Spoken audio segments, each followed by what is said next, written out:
monetized our channel this week. It's been a long, hard road. And guess how much money we made in our first full day monetized? 18 cents. So what are you spending your 9 cents on? I've got my 6 pence at the current exchange rate. No, a bit more than that. It's a bit more than that. Sorry, it's probably about 7.5p, isn't it? But it did get me thinking about greed in our community, and when people have, done really amazing work and then fluffed it up. And that obviously took me to Alex Jones. Well, I don't know if it's necessarily greed with him, but there is a bit of that with his channel, with some of the advertising that goes on, I suppose. But everybody's got to earn a living. Yeah, I mean, he's earned a pretty good living. I've estimated his net worth, and he's worth about $5 million, right? But that'll be a low figure because it won't include things like when he's got investments or investments in properties and things like that. So I mean, his net worth is estimated to be about $5 million. I was actually quite surprised. I thought it'd be higher than that, if I'm honest. I'd be glad to be worth $5 million, wouldn't you? That'd be reasonable. Yeah, I'm not worth that much. I mean, give us another 6 months now. We're monetized. What, 18 cents a day? $5. Yeah. Yeah, we're not in this for the money. But he did do a lot of. I mean, towards the end of the Infowars thing, he did do a lot of sales. I mean, that is Infowars was more like the QVC channel towards the end. He would talk about a conspiracy and then talk about penis pills for 10 minutes or some silver, gold, survival gear. Yeah, survival gear a lot of the time. Yeah. So I'm actually surprised he's not worth more than that, unless he's got a canny business advisor and a lot of that money's away from the taxman. Maybe the taxman can't see it. Allegedly. He's been in the headlights with the American government organisations. I imagine the CIA and NSA have been following him closely for a long time. There's even rumours online that he's supposedly potentially a double agent, wasn't he? Where he's actually a disinformation agent, where he's been paid by the CIA to, shill to. I tell you what, mate, it would make sense in a lot of some of the stories that he comes out with, though, because I mean, a lot of the stuff he talks about is really sensible, but he does it in such a way that he's quite easy to sort of ridicule. And put to one side and go crazy man. Yeah, shouting, big fat shouty crazy man. Yeah, or maybe they just took advantage of his natural nature and maybe he isn't a double agent, but just took advantage of somebody that's very emotional and not very able to articulate themselves when they become emotional. Perhaps. Most definitely, yeah. He can articulate himself. Yeah, he does. Maybe he just goes too far. Yeah, he gets angry and goes too far. Maybe it's the anger. There is one theory that actually his downfall was sort of rigged. That his downfall was that he was basically drugged. I mean, he talks about one of the reasons why he's in the newspaper at the moment is because of Sandy Hook and the incident. He's being sued. Defamation of character, $1 million lawsuit, right? By one of the family members of one of the youngsters, because obviously he came out after Sandy Hook and said it was all faked and it was crisis actors and it wasn't real. Now he says he was actually suffering from like a form of psychosis. He actually thinks he got paranoid and he was just seeing crisis actors everywhere and he thought everything was fake. And he went a bit too far down the rabbit hole. But one theory is that potentially the CIA were messing with whatever drugs he was taking, because he was probably taking quite a lot of drugs, allegedly. Apparently he liked a bit of cocaine, allegedly. But they messed with him potentially. That kind of explains the high tempo, high emotional rants occasionally that he went on. I can imagine that drug causing that kind of response out of somebody that was already quite an emotional character. Yes. But again, this theory, I'm not sure I believe it, but this theory that he was potentially then, messed with by the CIA, I told you what they were going to do to Castro or, like people like this. They were planning Operation Northwood. They were planning to do all sorts of things to be able to damage that person's credibility. And the rumor is maybe the CIA did something like that to Alex. I don't know. I wonder whether, though, somebody like Alex Jones, it's not just greedy for money, it's greedy for fame. And when you do like amazing work like he did early on in his career at like Bohemian Grove. Oh yes, the infiltration of Bohemian Grove. Yes, yeah. yes. We're filming the worshipping of the 40-foot owl with the mock human sacrifice by some of our world's, most prominent people, leaders, political leaders, royalty, etc. Interesting. That really is, the height of his career, isn't it? That was amazing. That was what I fell in love with. This guy is one of my heroes. 15 years ago, I watched him religiously.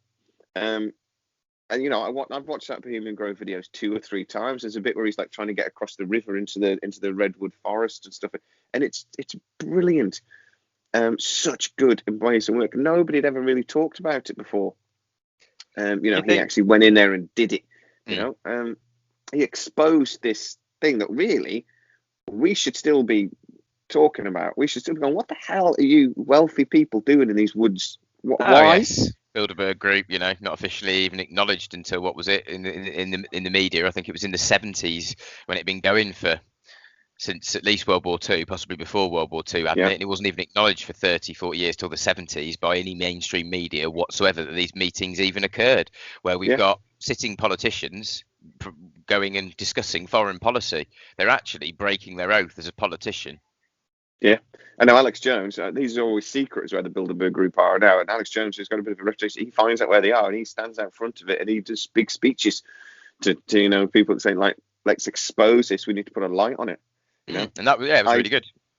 I saw him in London, though, a few years ago now. And he didn't get on the news reports. But he shot himself in the foot. He went on there. He shouted. He yelled. He made a bit of a tit of himself. The news reporters end up basically having to turn the camera away from him. You can still hear him shout in the background. Now you could say that's really passionate and really him. He is so angry about this because no one's listening, or he's shooting himself in the foot. Maybe he's not got the political savvy that he needs. But when you can't change people's opinions by shouting at them. Unfortunately, it doesn't really work. No, people don't take too kindly. People don't take too kindly to be having information forced upon them by loud, aggressive people. They just switch off. You can't. Yeah. So and that's why I think that maybe it was just taken advantage of to make conspiracy theories look like, oh, look at this crazy nutter Alex Jones into all these conspiracy theories. He was the perfect person for it's the perfect misinformation, CIA. Isn't it? Give him just a little bit of information, let him get a little bit of facts, let him get enough people listening, and then let him just go with it. He's been doing this since the late 90s, even probably before, but I probably only started listening to him in the late 90s, early 2000s. But 20 years of going down the rabbit hole into all these different dark conspiracies, it probably does have a way of blinkering his vision towards only seeing the conspiracies, only seeing the crisis actors, only seeing. Do you know what I mean? Like it's almost like it's confirmation bias because of the 20 years that he spent going down that rabbit hole, or rabbit holes. Plural. It's so many, It's that whole thing, isn't it? Our psychology as well. Once you catch somebody in a lie, you just think they're a liar. Well, I think they're liars. They've lied to. I can count countless times that I know that they've lied to us and flip flops. So I don't blame him. I still wouldn't say that 100% of everything the government says is lies, but I certainly don't take 100% of what they say as the truth. No, most definitely not. One of the big things that Alex Jones is always mocked for, though, is the gay frogs. The gay frogs! I turn the frogs gay! He said in 2017, actually, now the majority of frogs in America were gay. Then they're not. There wouldn't be any frogs if the majority of frogs were gay. Well, no, because they wipe themselves out pretty quickly. Yeah. But I think he is on the right lines in terms of the science. There is some science, isn't there, behind it, that some of the chemicals. Atrazine is one of the most popular pesticides basically used in Northern America. And it was found that it's just horrific, right, what it does to frogs. So God knows what it's doing to everything else. This is just what we know have evidence of. So it emasculates 2/3 of all the frogs it comes in contact with. So they just basically lose all their testosterone, all of it. And they basically either become nothing, not male or female. Their bits just fall off. But about 1 in 10 actually turn into women. Right? This crap's in our food. It's in our food. So They You weren't wonder why, turning and the then we frogs gay. wonder why cancer's gone from 1 in 3 to 1 in 2 in the last 20 years. And why in the West, why our sperm count is dropping, and we're having less kids. But that's probably not a bad thing, because otherwise we're going to have to get the sickle out anyway. So, so a bit of sterilisation as opposed to genocide. Maybe. I don't know. Well, I'm just saying. Oh no, yeah. Not making the babies in the first place is better than slaughtering the babies. I will give you that. But I mean, this was my point with Alex Jones is that this is a story that, he went way too far with, but there was actually a real story there. There was actually a real, wasn't even a conspiracy theory, was it? There was actually a real horrible thing going on, and he knew it. He went a bit woo with it. But I mean, yes, he just went with a grabby punchline of gay frogs, and then tried to, and he wasn't really articulating the actual science behind it. So there's a prime example of him just emotion and a statement about something that's occurred, rather than actually discussing the science and going, this is quite serious, given the fact that we're in the greatest mass extinction since the extinction of the dinosaurs currently on this planet. There is also a story, actually, that the Pentagon funded this one company to try to develop a weapon in 1994 that would actually turn the enemy gay. I'm not sure what the actual defense purpose of that is. They used to pop a weapon over into the trenches, the enemy trenches, and then by the time you get over there, they're all like RuPaul sort of thing. They're like, "Oh, this is fabulous."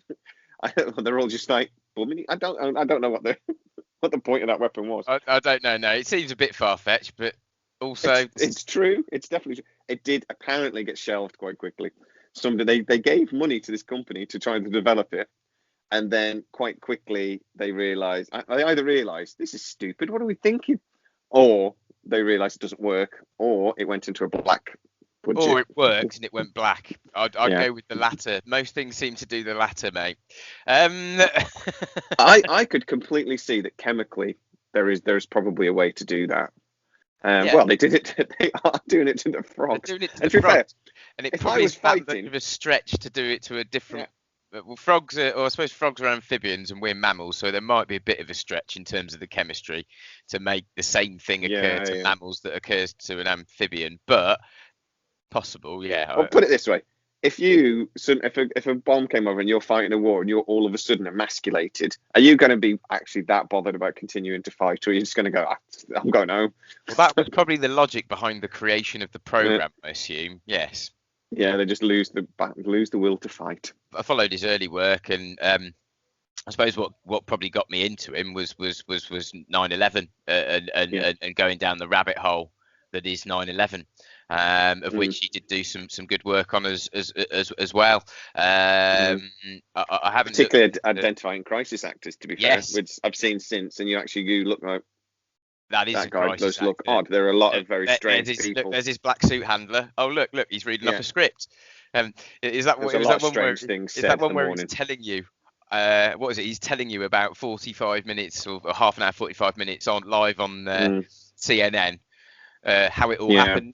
He saw it all, and the buildings fell down mostly due to structural failure. What, you knew that from seeing it from over the? No. Well, I'm strange he didn't blame Osama bin Laden. Even though we would blame Osama bin Laden they'd done that within an hour. Within an hour, the mainstream media knew who it was, but they didn't know it was going to happen an hour before. No. Give over. I know by that night in the UK, we were all talking, we all knew who Osama bin Laden was. But I mean, Alex Jones was screaming that this was a setup job. And we did a whole series on where we basically come out and said, we think it was probably a setup job as well. The false flag operation. I don't think anything else. I don't think it. No, it was false flag. Yeah, very possibly.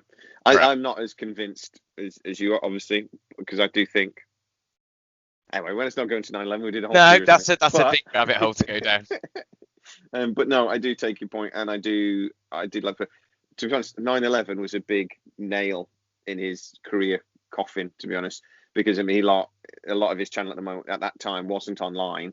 Obviously, Infowars went online and become huge, but at that time it was an affiliate. It was part of radio stations and things, and he was affiliated to lots of other channels, and he lost a lot of revenue from that. A lot of channels dumped his show after him coming out and saying things like that. Yes, well, fortunately, a lot of the mainstream corporations wouldn't have the the balls to say what Alex exactly. Jones was saying about 9/11 and stand up against the American government. Yeah. So I don't know. Is this guy a hero that lost his way, a victim of his own personality, or actually a victim of a CIA plot to discredit him, or a bit of all three? It's probably a mixed bag, if you I reckon. To be honest, I Yeah. think the truth lies in the middle of all of that. I think his emotional character was possibly taken advantage of. But at the end of the day, he's still a human. He's still got to earn a living. He's still got to. So the fact that he monetized his channel and did adverts for this, that, and the other, you can't really blame him for doing that. Anybody that says, "Oh, they sold out," to be honest, is full of it. We all need to earn a living. Anybody that says, "I don't care about money," it's because they've got plenty. Yes, right? Exactly. So, no, everyone's got to make the living, and to be honest, his line of business, you need to be big and loud and a character, and yeah, you got to stand out. You got to stand out from the other people that are trying to do it, and he certainly did that, and that's probably why he's a millionaire from his endeavours, and why there's probably a lot of other people that are just like him that probably weren't as loud and emotional, that probably aren't. And didn't take as many risks. He took a lot of risks in his career. He said a lot of things that turned out to not be true, which unfortunately he's now getting sued over. But he's. I think you can sell out to, well, like I said, we've monetized our channel. You could say we've sold out. I can say that we've just done it because to me it was just a goal to hit. Yeah. To be able to do it. I don't ever actually when we get our first £3 check off to YouTube, I'm not going to be going out and going, oh, hookers and drugs. I'm going to be going, yes, I worked hard to do this, to get to this point. I earned that $3. Damn it. I go to the wife and go, look, I told you it wasn't a waste of time. Look, $3. But everyone's got to earn a living.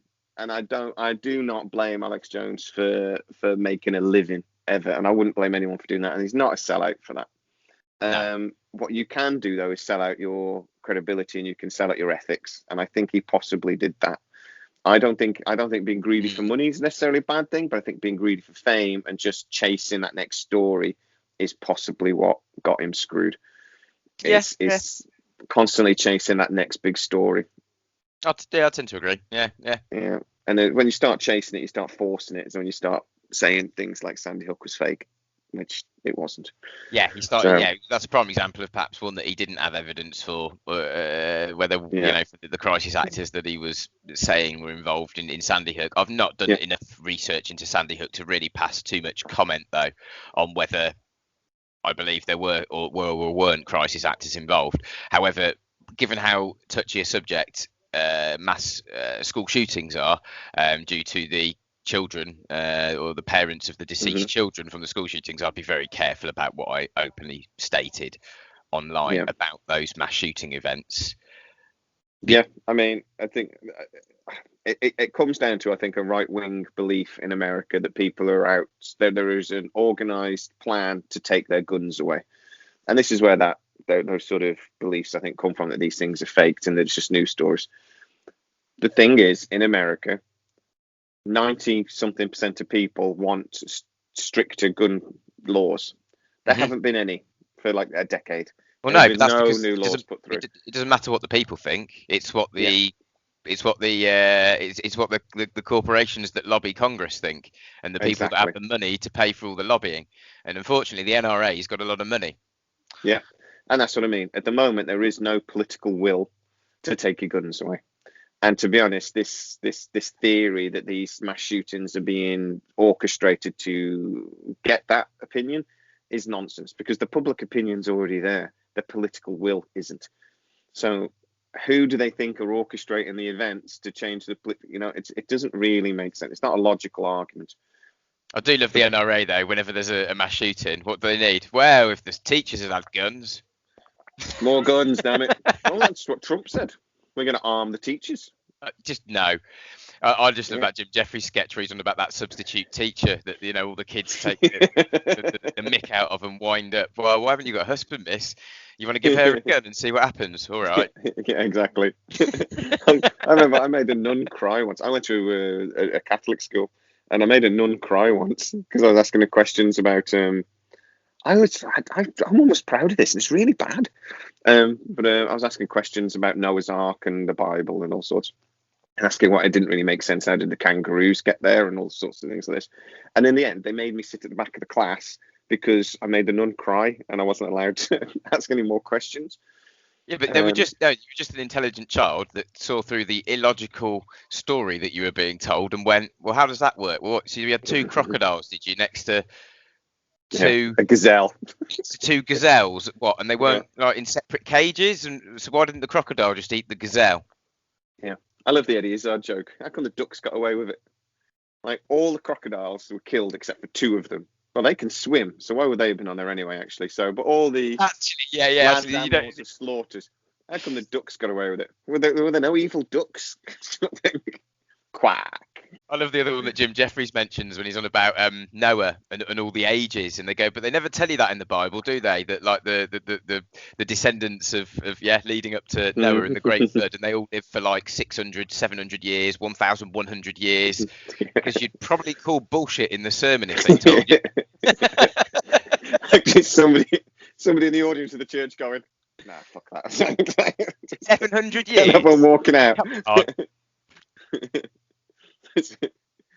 No, I'm sorry, you pushed me too far. I was all right with the Holy Trinity nonsense, but you've pushed me too far now. Well, I think the best thing that came out was that statement from the Vatican after they had, what was it? They invited 45 scientists down, didn't they, to the telescope that the Vatican has, the observatory. Yes, yeah. And they is it the Satan telescope or something called? They spent 10 days or 2 weeks there observing stuff, and then at the end of that, they came out with a statement of the search and discovery of extraterrestrial life might be much more imminent than we think. However, we don't believe that the existence of extraterrestrial life means that there is the existence of God, that God doesn't exist. I was like, what? Yeah. What? The church is just. Yeah. What does the church know? Oh, the church knows everything, mate. I would give my left nut to go into the Vatican vaults. Oh, yeah. They have records. Why would a church need to have a vault full of records that they don't let anyone see? Why? Because basically, I think that the whole of all of the organised religions in the world are really just a front for the secretive knowledge that they withhold, and they're all just a story to keep control of the people and this, that, the other. When they and the real people at the head of these religious organisations actually have access to this secret knowledge, and they understand all of it, and they just realise that the Catholic Church is just a power structure. A secret knowledge base that only the highest ranking members get read into, basically. Yes, I would love to go into the Vatican vault. Yeah, just wait for that to come back. Yeah. It's blacking out for longer now. There we go. If only Alex Jones had snuck in there. Yeah, we know everything now. Yeah, well, unfortunately, the Vatican's its own country. It's heavily guarded, and Alex Jones certainly isn't one that they'd be granting access to the Vatican vault, I wouldn't imagine. He could sit with his ninja skills, like sneaking through a window or something, or can you imagine his fat ass trying to go through a vent?